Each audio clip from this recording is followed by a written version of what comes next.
नमस्कार दोस्तों, शाम के 7 बज चुके हैं और यूपी तक में वक्त है मुद्दे की बात का।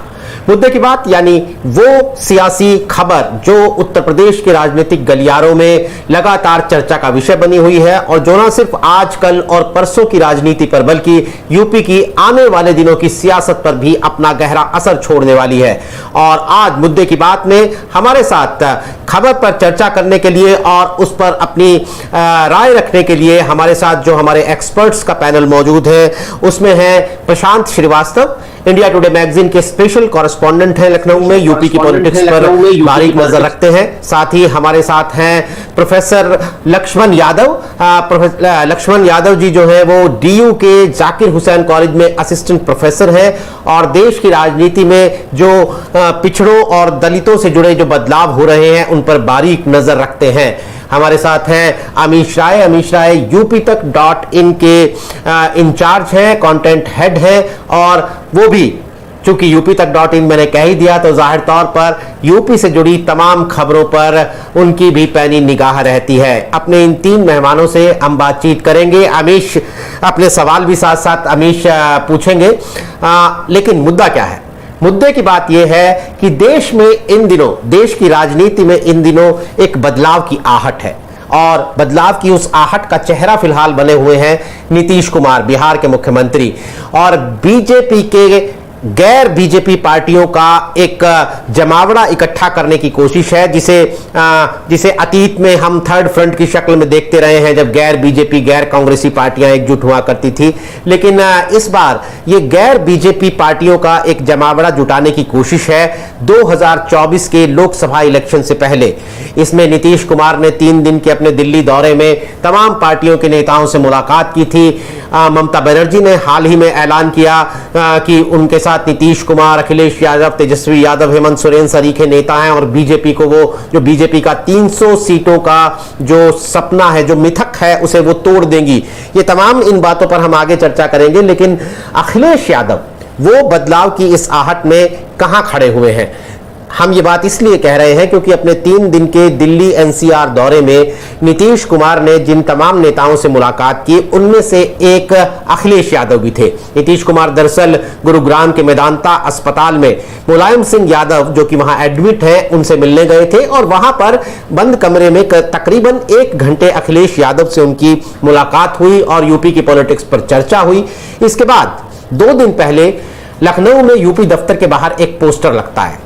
उस पोस्टर पर तस्वीरें हैं नीतीश कुमार और अखिलेश यादव की और स्लोगन लिखा है UP plus Bihar is equal to गई बीजेपी सरकार। यूपी और बिहार में दोस्तों लोकसभा की 120 सीटें आती हैं, यानी 20% से भी ज्यादा जिसे कह सकते हैं कुल लोकसभा का एक बड़ा चंक इन 2 हिंदी भाषी राज्यों से आता है। 120 सीटों का बड़ा चंक है। तो उस पोस्टर के अंदर नीतीश का चेहरा, अखिलेश का चेहरा, मोदी सरकार का जिक्र, मोदी सरकार के जाने का जिक्र, यूपी की पॉलिटिक्स का जिक्र, तमाम मसाला था। लेकिन वो मसाला क्या इतना लेकिन उस मसाले में क्या इतना दम है कि वो अखिलेश यादव के मुंह में स्वाद घोल सके और बीजेपी का स्वाद कसैला कर सके?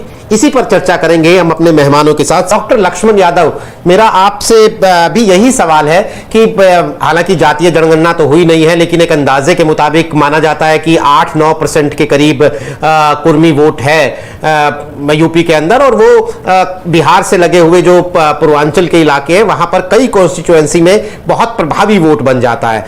इस चुनाव में 2022 के चुनावों में तो बहुत स्ट्रेटेजिक वोटिंग की है कुर्मी वोटर्स ने, लेकिन क्या आपको लगता है कि नीतीश कुमार और अखिलेश यादव को जिस तरीके से नीतीश कुमार प्रोजेक्ट कर रहे हैं उत्तर प्रदेश में गैर बीजेपी गठबंधन की अगुवाई के लिए, उससे जो अखिलेश यादव का अपना वोट है ओबीसी के अंदर यादव वोट, उसके साथ अगर उन्हें जो ऐड करना है और वोट जोड़ना है उसमें ये कुर्मी वोट खास तौर पर, या फिर मैं कहूं कि स्वामी प्रसाद मौर्य की शक्ल में भी उनके पास एक नेता है, तो क्या यादव प्लस मौर्य प्लस कुर्मी ये ओबीसी का एक बड़ा चंक मिलकर अखिलेश यादव की तरफ जा सकता है? डॉक्टर लक्ष्मण यादव जी, बहुत शुक्रिया इस बातचीत में शामिल करने के लिए। और निश्चित रूप से राजनीति में हर तरह से हथकंडे अपनाए जाते हैं कि कैसे हम सत्ता में पहुंचने के लिए क्या क्या रणनीति अपनाएं।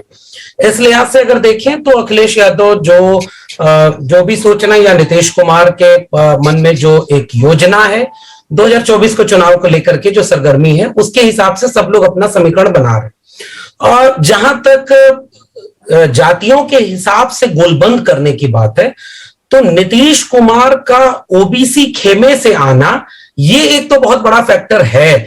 और हमें नहीं बोलना चाहिए कि 2014 के चुनाव के वक्त जब प्रधानमंत्री पद के दावेदार थे नरेंद्र मोदी, तो उन्होंने बाकायदे अपनी जाति बताई थी कि मैं पिछड़ी मां का बेटा हूं और इस सब का असर हमारे समाज में होता है।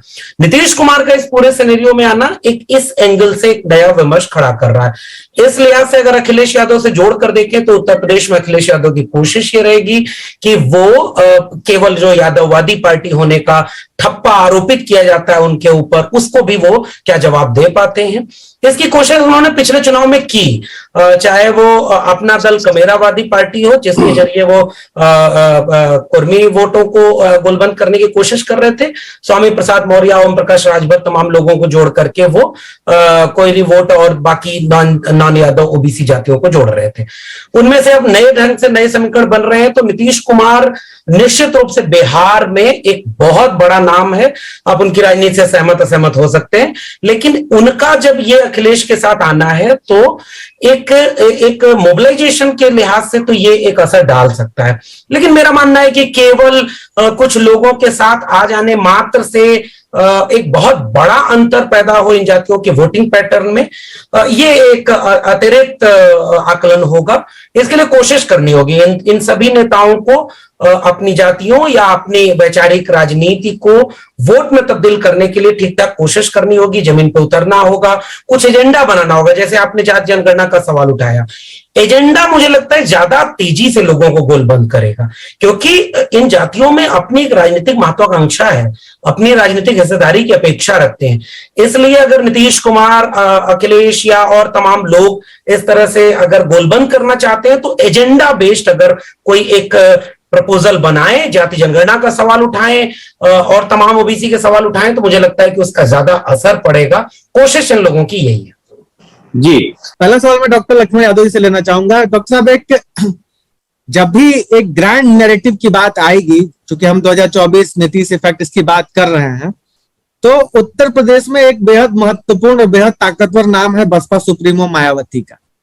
अब मायावती एकदम खार खा के बैठी हुई है कि नहीं, बीजेपी को तो हम बाद में निपटेंगे, पहले हम अखिलेश से निपटेंगे। पता नहीं दोनों लोगों के बीच में क्या ऐसा झंझट हुआ है, वो हमें नहीं पता, अंदर खाने की बात। लेकिन अगर इस विपक्षी एकता में मायावती मिसिंग हो जाए तो फिर कैसे चैलेंज करेगा? क्योंकि मायावती के पास आज भी गिरे हालात में 12 से 13% वोट है, और मायावती भी कह रही है कि नहीं मुस्लिम, अब पिछले दिनों से मायावती भी सक्रिय हुई है, मुस्लिम हितों की बात कर रही है, दलित पिछड़े हितों की बात कर रही है। और कोई बहुत बड़ी बात नहीं है कि हम देखें कि एक मायावती के नेतृत्व में एक नया गठबंधन उत्तर प्रदेश में बन जाए और जिसके हिस्से राजभर हो जाए, पश्चिमी यूपी से कुछ नेता उसमें आ जाएं, कांग्रेस को लेके एक अलग सुगबुगाहट है। तो ऐसी स्थिति में अखिलेश का ये प्रयास कहीं विपक्ष ही तो नहीं मार खा जाएगा, विपक्ष के ही अंदर की लड़ाई में? अमीश जी, बहुत वाजिब सवाल है। और ये सवाल चूंकि हम लोग अभी उत्तर प्रदेश के संदर्भ में बात कर रहे हैं तो अभी छोड़ देते हैं कि कैसे अभी सीपीएम ने ट्वीट किया कि भारत जोड़ो यात्रा में आप केरल में इतने दिन गुजार रहे हैं और केवल 2 दिन आप यूपी में दे रहे हैं, तो आप किससे लड़ रहे हैं? निश्चित रूप से विपक्ष के सामने, और ये कोई नया अभी का नहीं है, ये हर चुनाव में या हर बार जब कोशिश हुई, और इवन हमें तो याद आ रहा है चाहे वो 1977 का दौर हो, गैर कांग्रेस गैर भाजपा दलों का जिसमें कांग्रेस विरोध की एक लहर में लोग एकजुट हुए थे, या बाद के दौर में जब संयुक्त मोर्चा और जनता दल परिवार जुट रहा था, तब भी बहुत मुश्किल होता है इस तरह सबको एक साथ ले आ पाना। राजनीतिक दल हैं सभी, सबके अपने नेता हैं, सबकी अपनी महत्वाकांक्षाएं हैं और आपस में कुछ कुछ टकराहट भी है। ठीक वही राजनीतिक परिस्थितियां सपा और बसपा को लेकर के भी हैं। निश्चित रूप से 2019 के चुनाव में जब दोनों एक साथ आए थे तो उत्तर प्रदेश की राजनीति के लिहाज से वो एक बहुत बड़ी घटना थी। उसके परिणाम अपेक्षित रूप से नहीं मिल पाए, ये एक वजह रही हो। फिर भी बसपा को 0 सीट से 10 सीट मिली, सपा तो 5 की 5 ही रही, लेकिन फिर भी गठबंधन बहुत जल्दी टूट गया। गठबंधन टूटने के बाद आप एक बात गौर करें, हम ये नहीं बाहर से नहीं कह सकते, क्योंकि राजनीति में सब कुछ बाहर नहीं होता, कुछ बहुत कुछ अंदर चल रहा होता है। कौन किसका फोन नहीं उठाया से लेकर के कौन किसके कहने पर टिकट नहीं दिया, क्या क्या होता है वो हर जगह होता है। लेकिन आप एक बात गौर करें अमीश जी की मायावती जी लगातार हमलावर है। अखिलेश की तरफ से खासकर 2022 के चुनाव तक समाजवादी पार्टी बहुत हमलावर नहीं थी, लेकिन अब थोड़ा थोड़ा वो लोग भी भाई अब चलता है राजनीति में, दोनों तरफ से हमला हो रहा है। लेकिन बीच बीच में मैं कुछ खबरें ऐसी भी देखता हूं, और आप लोग तो यूपी तक वाले लोग हैं तो आप लोग को शायद ज्यादा इसकी खबर होगी भी, कि ये भी सुगुहार चल रही है कि हो सकता है 24 में फिर से कोशिश की जाए एक होने की। तो कई तरह के अंदर अंदर चीजें चल रही हैं।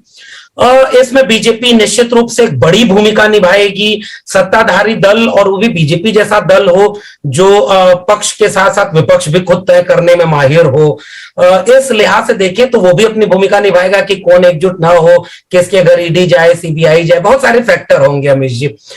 लेकिन इन सब चुनौतियों से लड़ना तो भाई विपक्षी दलों का है। अब ये सपा और बसपा को तय करना होगा कि वो आपस में लड़ेंगे, या लड़ने के मुद्दे बहुत सारे मिल जाएंगे, दोनों पार्टियों के पास मिल जाएंगे, तो ये उनको तय करना है कि वो दोनों लोग आपस में लड़ेंगे या किसी तरह से कोई एक एका आप ऐसी बनाने में कामयाब हो पाए कि न्यूनतम सहमति पर कोई ऐसी एका बने। मेरा आकलन अमीश जी ये कह रहा है कि असंभव कुछ भी नहीं है, मुश्किल जरूर है।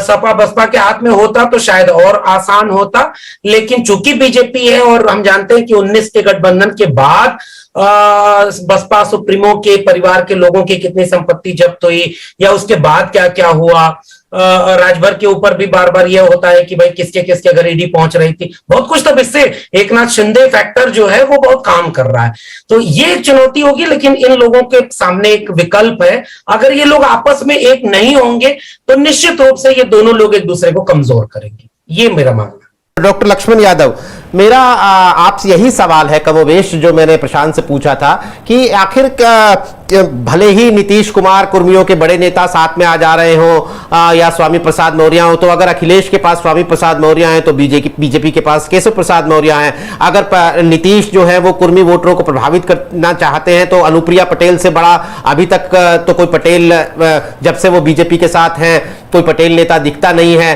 तो ऐसी सूरत में, या फिर गंगवार की बात कर लें, कटियार की बात कर लें, क्या वजह हो सकती है? बीजेपी से नाराजगी की कोई वजह ओबीसी वोटर के अंदर या कुर्मी वोटर के अंदर दिखाई नहीं देती है, तो फिर अखिलेश और नीतीश कुमार कैसे इतने यकीन, मतलब उनके कॉन्फिडेंस की वजह क्या हो सकती है?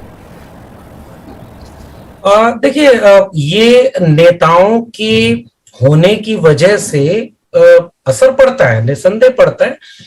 अखिलेश यादव ने भी इसीलिए पिछले चुनाव में कोशिश की कि हर जात बिरादरी के लोगों को अपने साथ जोड़ा जाए। वैसे ही भारतीय जनता पार्टी लगातार ये कोशिश कर रही है, और इवन केवल ओबीसी या दलित जातियों को नहीं, वो पसमानदा मुस्लिम को भी किस तरह से ले आने की कोशिश करती है। तो ये सबका असर तो पड़ता है। दानिश अंसारी उत्तर प्रदेश में वो बनते हैं, मंत्री हैं। लेकिन नेताओं के होने मात्र से अगर हम ये आकलन करें कि प्रतिनिधित्व तो सबका है, फिर बीजेपी से कोई वोटर क्यों अलग होगा?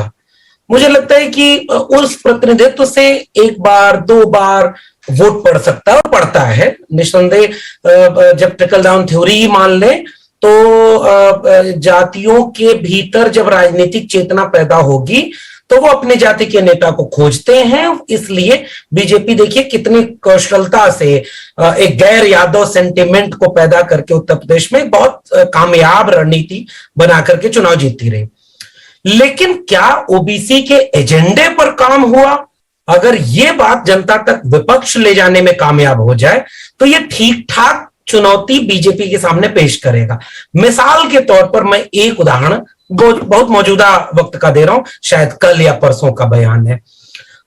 डिप्टी सीएम केशव प्रसाद मौर्य जातिवार जनगणना का समर्थन करते हुए बयान देते हैं। ये एक बहुत बड़ी घटना है उत्तर प्रदेश की राजनीति के लिहाज से, बिल्कुल, क्योंकि आमतौर पर केशव प्रसाद मौर्य की अब तक की छवि सब कुछ झेलते हुए भी बहुत निष्ठा के भाव से सहने की रही है, चाहे स्टूल मिले या कुछ भी मिले, बहुत अपमान भी हुआ उनका। लेकिन अब जो केशव प्रसाद मौर्य ने, और अंदर क्या चल रहा है, यूपी की राजनीति को पकड़ रखने वाले सब लोग जान रहे होंगे, बहुत तरह की खलबलाहट है।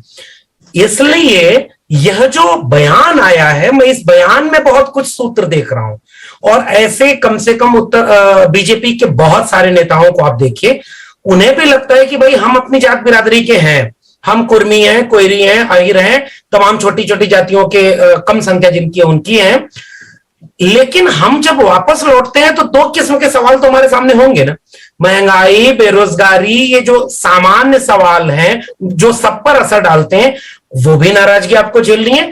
और जो उन जातियों के एजेंडे होते हैं, और खासकर चूंकि हम ओबीसी पर बात कर रहे हैं फिलहाल, उस एजेंडे पर भी तो सवाल पूछे जाएंगे। 69,000 शिक्षक भर्ती घोटाले पर ठीक है, आप जीत गए, फिर आप सब कुछ जीत गए, इसका मतलब ये नहीं कि सवाल खत्म हो जाएंगे।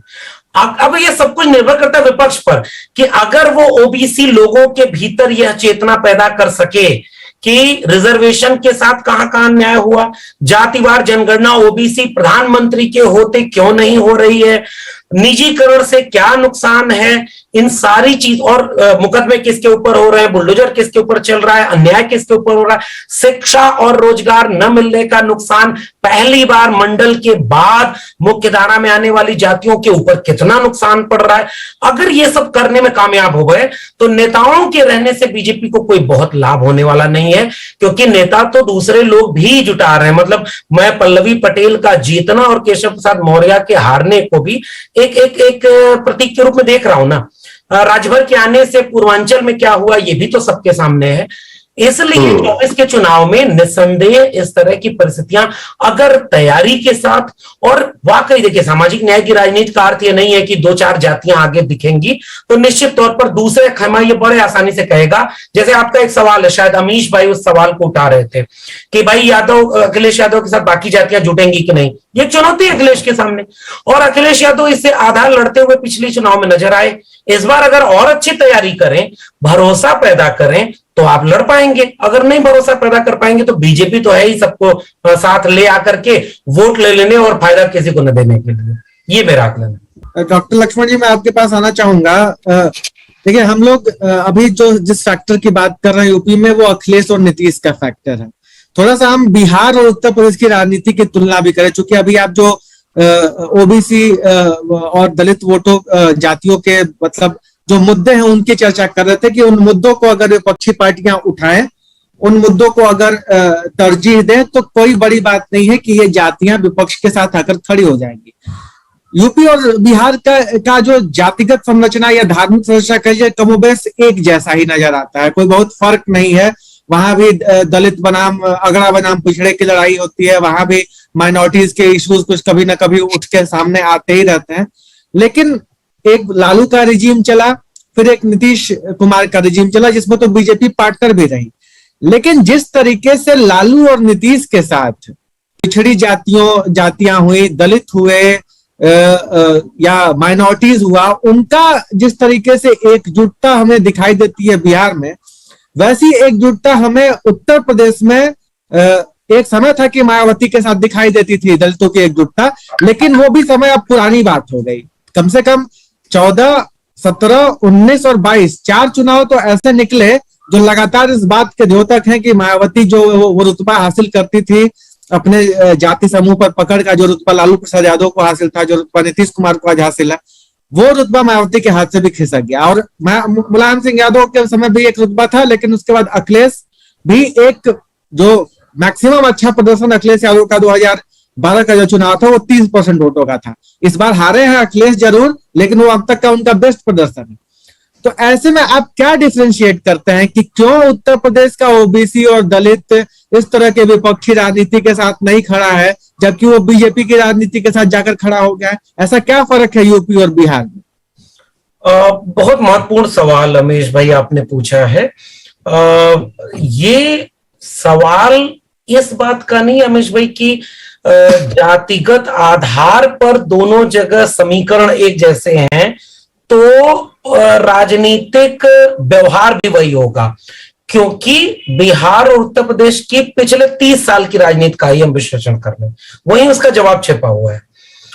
1990 का दौर था, लगभग 80 के दौर के बाद माननीय कांशीराम एक नए किस्म से उत्तर भारत में सक्रिय होते हैं और सॉरी 85% की बात करते हुए, बहुजन की बात करते हुए एक कोशिश करते हैं।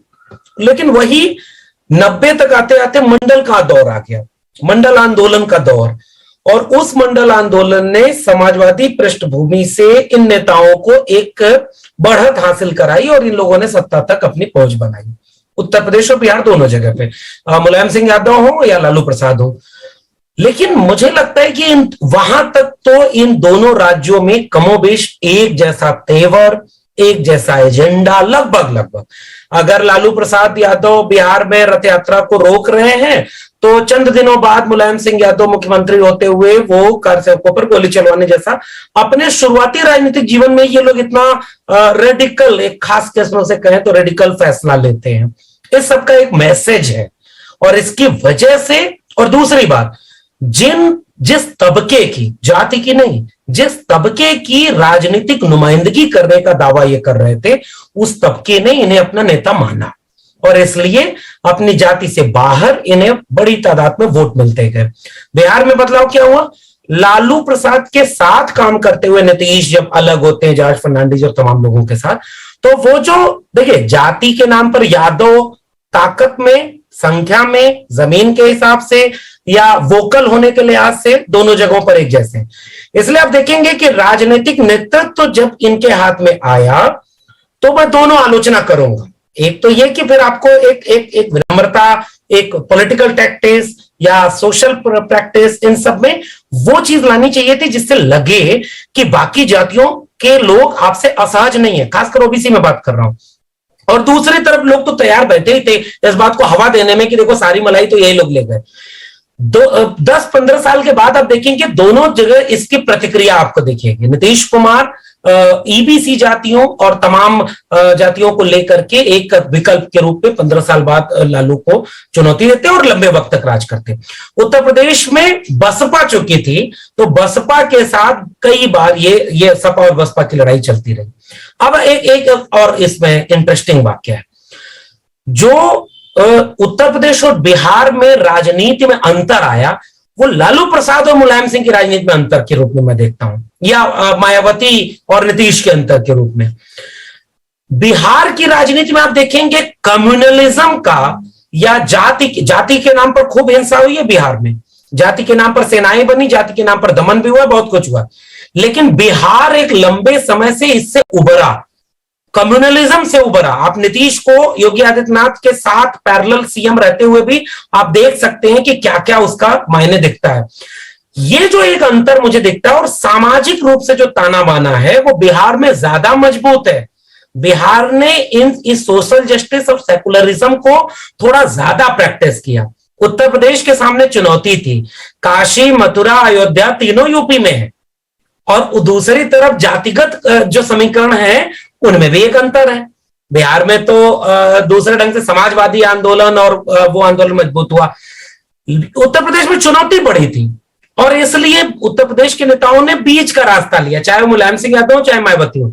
इसकी वजह से जो सोशल फैब्रिक था वो बहुत इनक्लोज होने की बजाय थोड़ा थोड़ा बिखरता रहा। बहुत लंबे वक्त तक दोनों को एकजुट किया। 12 के बाद तो चीजें बिल्कुल बदल गई। जब 14 में बीजेपी आई है तो बीजेपी को अच्छे से पता है, और बीजेपी ने देश भर में यह किया है। डिवाइड एंड रूल केवल अंग्रेजों का शासन नहीं था, यहां भी किया उन्होंने। अब चूंकि उसका मौका आपने पहले से दिया था, अब इसकी काट आपको ढूंढनी है। अगर आपके ओबीसी समाज में यादव, कुर्मी, कोयरी 3 जातियों के ऊपर अगर यह आरोप लगेगा, जो बीजेपी लगाएगी, निश्चित रूप से संघ लगाएगा, बीजेपी लगाएगी कि इन्होंने सारा ले लिया, आप हमारे पास आओ। पलट के इनको भी पूछना होगा कि आप उनके पास गए तो क्या मिला, कौन सा रिजर्वेशन मिला, कौन सा एजेंडा लागू हुआ, कौन सा काम हुआ, रिजर्वेशन कहां फुलफिल हुआ, कौन से लोग आए, व्यक्तिगत चेहरे नहीं। इसलिए चुनाव हारे ये लोग, निश्चित रूप से इसका आकलन आप करेंगे। लेकिन अगर विपक्ष 2024 के चुनाव के पहले, मैं फिर से वही कह रहा हूं, एजेंडा बेस्ड गोलबंदी करे और फिर उसमें टिकट वितरण, जो हमारे साथी पैनलिस्ट कह रहे थे, ये भी एक मार्के की बात है कि वो जो वोटिंग पैटर्न है ना, भले मोदी वर्सेस कौन, ये तो एक ट्रैप है साहब। वो तो बार बार ये कहा जाएगा कि विपक्ष में कोई चेहरा नहीं है, तो बीजेपी इस ट्रैप में सबको फंसाना चाहेगी, और बार बार चेहरे पर कितना लड़ाई होती है ये आप भी जानते हैं। कायदे से माहौल तो 19 में भी बन गया, पुलवामा कैसे आया, क्या हुआ, वो सब भी डिबेट है। 24 में फिर भी बहुत गुंजाइश है, और इस गुंजाइश में उत्तर प्रदेश और बिहार अगर उस समाजवादी पृष्ठभूमि पर, सामाजिक न्याय की पृष्ठभूमि पर, ख्याल रखिए अमीश जी, मैं सामाजिक न्याय बोल रहा हूं, इसका मतलब जाति नहीं, जमात, और अगर ये लोग जाति को जमात में तब्दील कर पाए तो मुझे लगता है कि एक बेहतर चुनौती पेश कर पाएंगे। शुक्रिया।